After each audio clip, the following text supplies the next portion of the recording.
ओम शांति। आज 7 जून 2022 के बाबा के अनमोल मधुर महावाक्य सुनेंगे।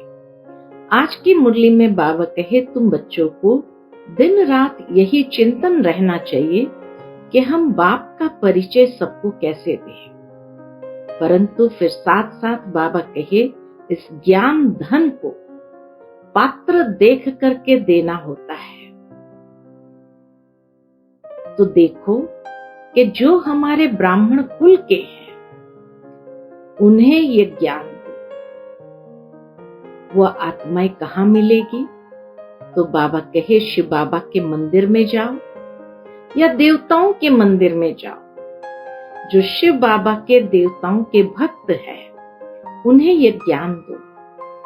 वो अवश्य इस बात को स्वीकार करेंगे और समझेंगे।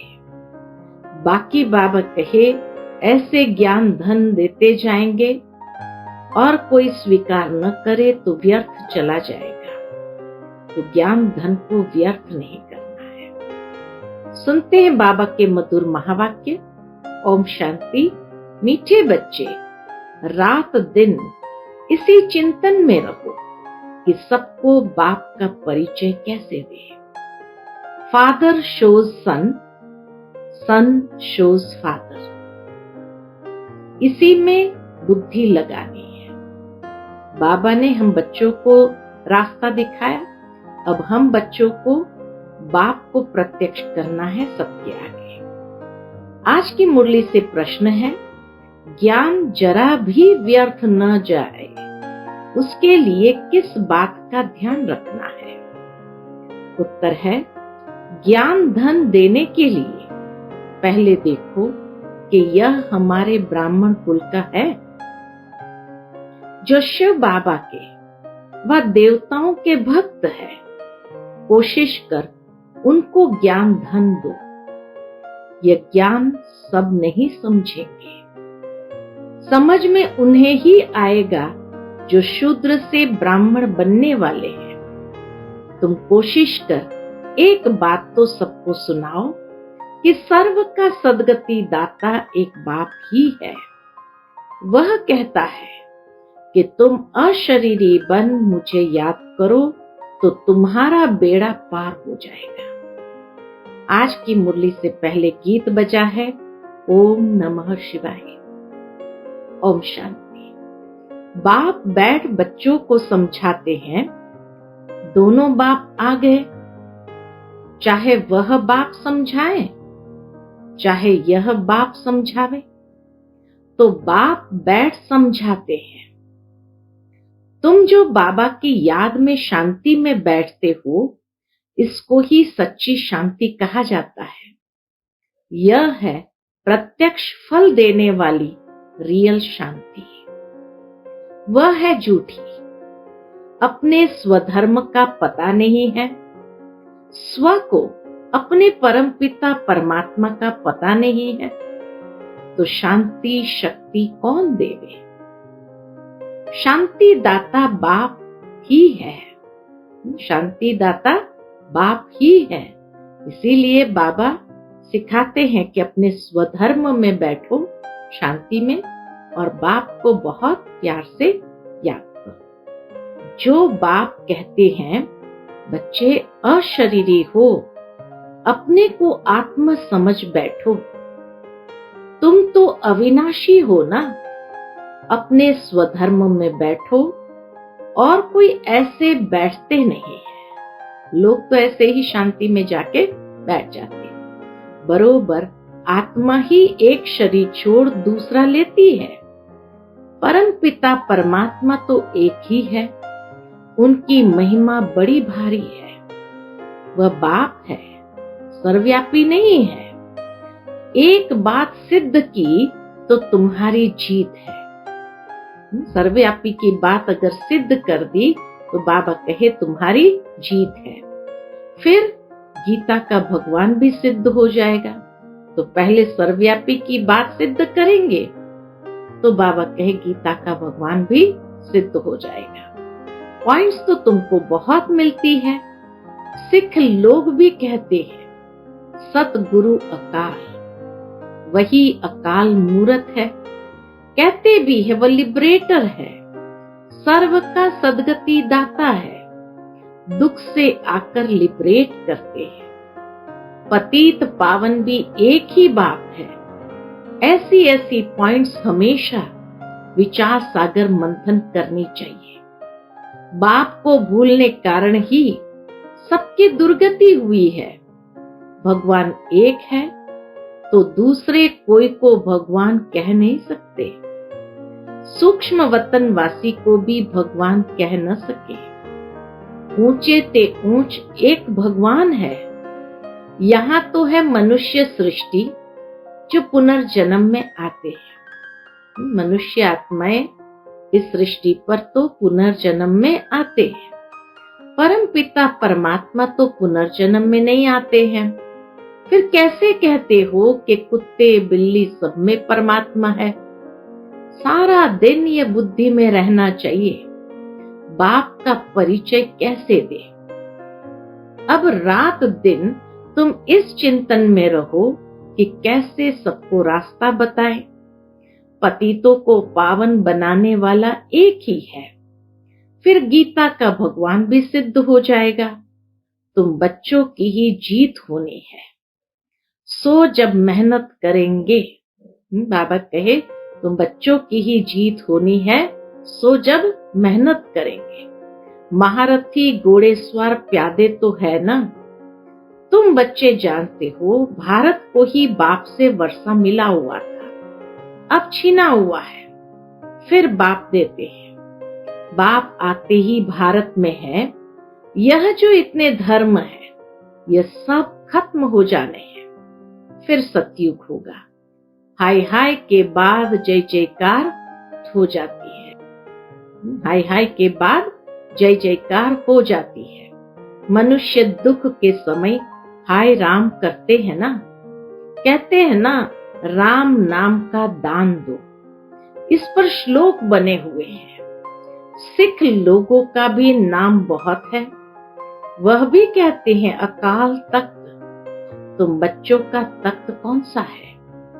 तुम आत्माएं सब अकाल मूरत हो। तुमको कोई काल खा न सके। ये शरीर तो खत्म हो जाएंगे। वह समझते हैं अकाल तख्त अमृतसर में है, परंतु अकाल तख्त तो महतत्व है।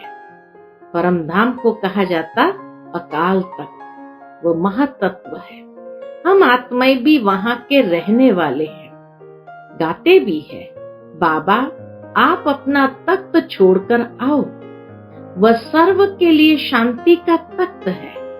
राज्य तख्त कोई सर्व के लिए नहीं कहेंगे। बाबा का तख्त सो हमारा। वहां से हम पाठ बजाने आते हैं। बाकी आकाश छोड़ने की बात नहीं है। बच्चों को इसमें ही बुद्धि लगानी है कि बाप का परिचय किसको कैसे देवे। फादर शोज सन, सन शोज फादर। बाबा ने हम बच्चों को परिचय स्पष्ट दिया। अब हमारा काम है बाबा को प्रत्यक्ष करना।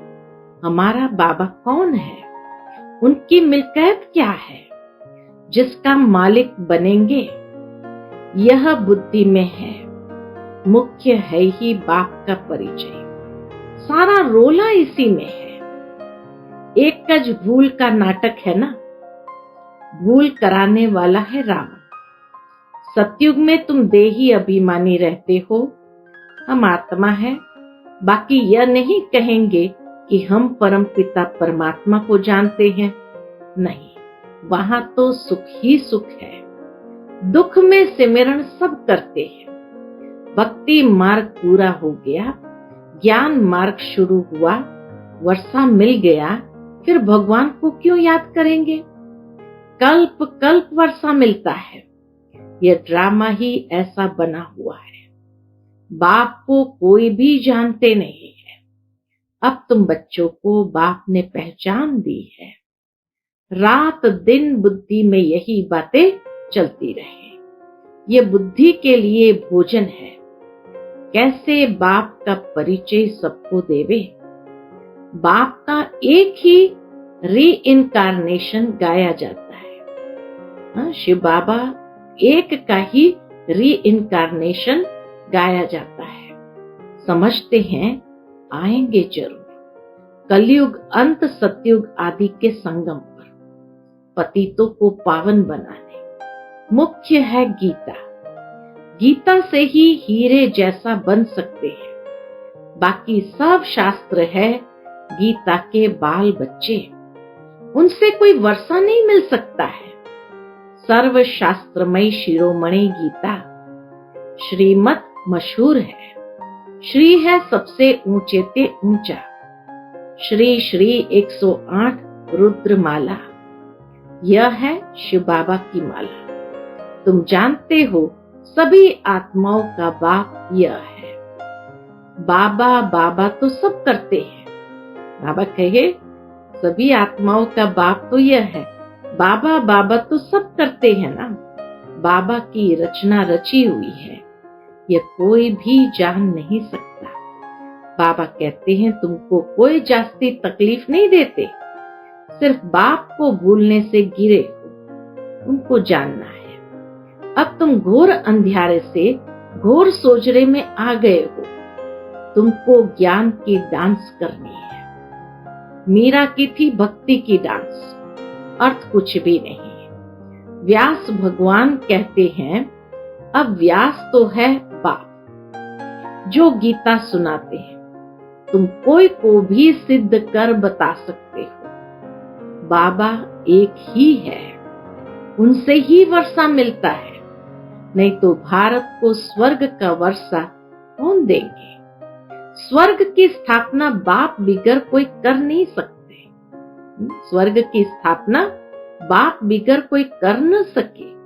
सर्व को लिबरेट करना एक बाप का ही काम है।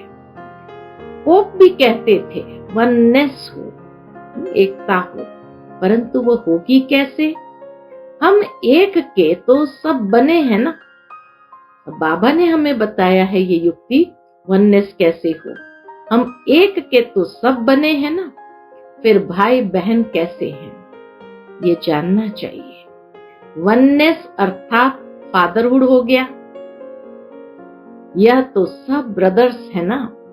सारी दुनिया कहती है ओ गॉड फादर रहम करो, तो जरूर बेरहमी कर रहे हैं। कोई बेरहमी भी कर रहे हैं। यह नहीं जानते कि बेरहम करने वाला कौन है। रहम करने वाला तो एक बाप है। बेरहम है रावण, जिसको जलाते आते हैं परंतु जलता ही नहीं है। दुश्मन ही मर जाए फिर थोड़ी बार बार जलाएंगे। कोई को ये पता ही नहीं है कि ये क्या बनाते रहते हैं। आगे तुम घोर अंधियारे में थे, अब तो नहीं है ना, तो मनुष्य को कैसे समझावे। भारत को सुखधाम बनाने वाला एक ही बाप है। बाबा का ही परिचय देना है। यह भी समझाया जाता है, लेकिन सब नहीं समझेंगे। बाबा कहे बाबा तो समझा रहे, लेकिन सब नहीं समझेंगे। समझेंगे फिर वही, समझेंगे भी वही जिनको शूद्र से ब्राह्मण बनना है। बाबा कहते हैं जो मेरा भक्त हो कोशिश कर उनको ही ज्ञान दो। शिव के मंदिर में जाकर के ज्ञान दो। ज्ञान धन व्यर्थ नहीं गंवाओ। देवताओं के भक्त तो जरूर देवता कुल के होंगे। ऊंच ते ऊंच है बाप, सब उनको याद करते हैं। यह तो शिव बाबा है ना। बाप से तो वर्षा लेना है। जो कोई अच्छा काम करके जाते हैं तो उनको पूजा जाता है। कलयुग में कोई से अच्छा काम होगा ही नहीं, क्योंकि यहाँ है ही आसुरी रावण मत। सुख कहाँ है। कितना अच्छी रीति बाप समझाते हैं, परंतु किसकी बुद्धि में बैठेगा तब जब बाप का परिचय देंगे। किसकी बुद्धि में बैठेगा तब जब बाप का परिचय देंगे। ये बाप भी है, टीचर सतगुरु भी है। इनका कोई बाप टीचर नहीं है। पहले पहले हैं माता पिता, फिर टीचर और फिर सदगति के लिए गुरु। यह वंडर है। बेहद का बाप एक ही बाप टीचर और सतगुरु है। तुम जानते हो वह बाप ऊंचे ते ऊंचा है। वही भारत को स्वर्ग का वर्षा देने वाला है।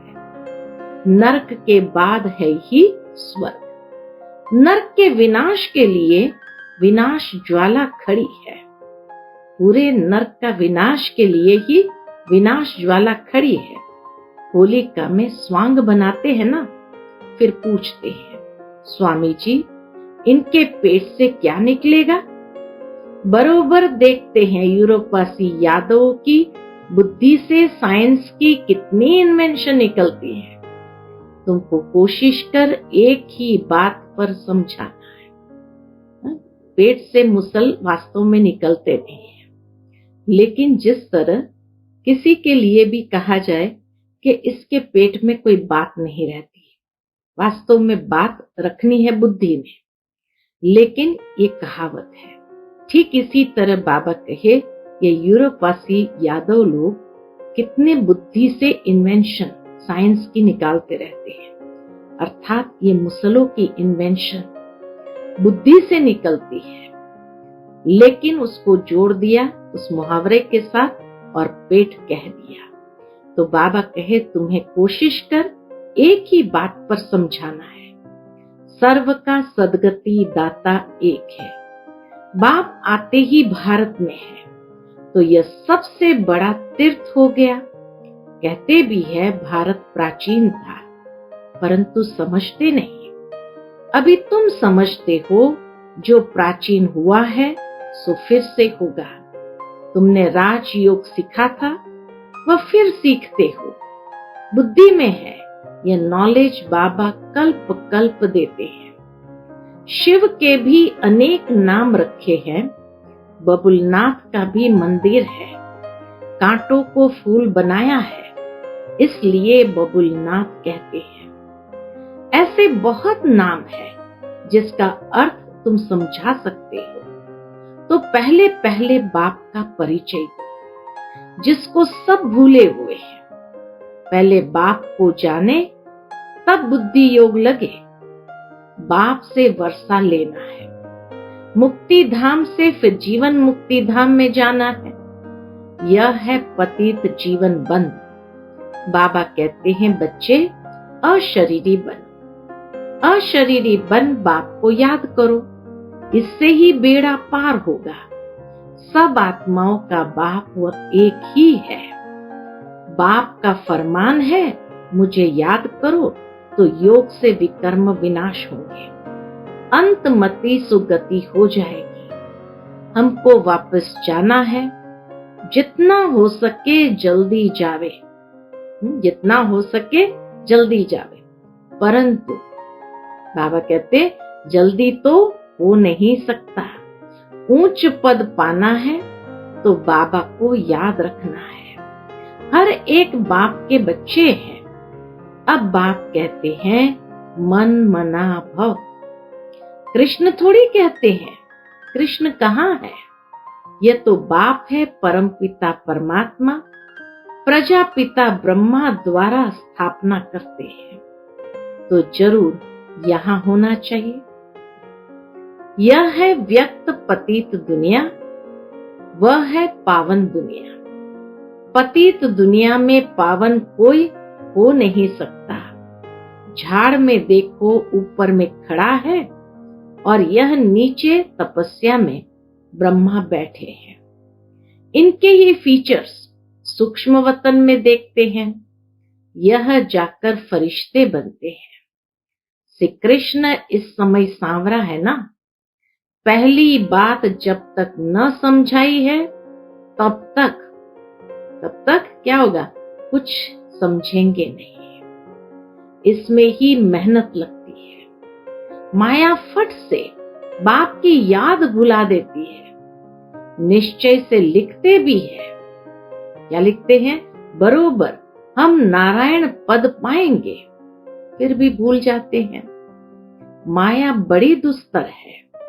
माया के तूफान कितने भी आवे, परंतु हिलना नहीं है। वह है पिछाड़ी की स्टेज। माया रुस्तम होकर लड़ेगी। रीढ़ बकरी होंगे तो उनको फट से गिरा देंगे।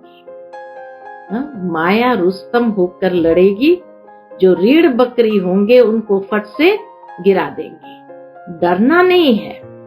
वैद्य लोग कहते हैं पहले सारी बीमारी बाहर निकलेगी। माया के तूफान भी बहुत आएंगे। जब तुम पक्के हो जाएंगे फिर माया का प्रेशर कम हो जाएगा। समझेगी अब यह हिलने वाले नहीं है। इतना बाबा कहे, निश्चय बुद्धि अचल अड़ोल बनना है, तो माया भी समझ जाएंगी अब यह हिलने वाले नहीं है। बाबा ही आकर पत्थर बुद्धि से पारस बुद्धि बनाते हैं। ये बड़ी रमणीक नॉलेज है। भारत का प्राचीन राजयोग गाया जाता है, यह तुम जानते हो। भारत का प्राचीन राजयोग गाया हो जाता है। बाबा कहे यह तुम जानते हो। अच्छा, मीठे मीठे सिकिलते बच्चों प्रति माता पिता बाप दादा का याद प्यार और गुड मॉर्निंग। रूहानी बाप की रूहानी बच्चों को नमस्ते। हम सब रूहानी बच्चों की रूहानी माता पिता बाप दादा को याद प्यार, गुड मॉर्निंग और नमस्ते। नमस्ते। शुक्रिया बाबा, शुक्रिया। आज की मुरली से धारणा के लिए मुख्य सार है। पहली पॉइंट, अशरीरी बन बाप को याद करना है। स्वधर्म में स्थित होने का अभ्यास करना है। ज्ञान की डांस करनी और करानी है। दूसरी पॉइंट, माया के तूफानों से हिलना नहीं है, डरना नहीं है। पक्का बनकर माया के प्रेशर को खत्म करना है। बाबा कहे माया तो एकदम रुस्तम होके लड़ेगी, रीढ़ बकरियों को गिरा देंगे। इसीलिए पक्का बनकर माया के प्रेशर को खत्म करना है। आज का बाप दादा का मधुर वरदान हम बच्चों के प्रति है। बाप को अपनी सर्व जिम्मेवारियां देकर सेवा का खेल करने वाले मास्टर सर्वशक्तिमान भव। बाप को अपनी सर्व जिम्मेवारियां देकर सेवा का खेल करने वाले मास्टर सर्वशक्तिमान भव। कोई भी कार्य करते सदा स्मृति रहे कि सर्वशक्तिमान बाप हमारा साथी है। हम मास्टर सर्वशक्तिमान हैं, तो किसी भी प्रकार का भारीपन नहीं रहेगा। जब मेरी जिम्मेवारी समझते हो तो माथा भारी होता है। इसलिए ब्राह्मण जीवन में अपनी सर्व जिम्मेवारियां बाप को दे दो तो सेवा भी एक खेल अनुभव होगी। चाहे कितना भी बड़ा सोचने का काम हो, अटेंशन देने का काम हो, लेकिन मास्टर सर्वशक्तिमान के वरदान की स्मृति से अथक रहेंगे। आज का स्लोगन है, मुरलीधर की मुरली पर देह की भी सुध बुध को भूल, खुशी के झूले में झूलने वाले ही सच्चे गोप गोपिया है। मुरलीधर की मुरली पर देह की भी सुध बुध को भूल, खुशी के झूले में झूलने वाले ही सच्चे गोप गोपिया है। अच्छा, ओम शांति।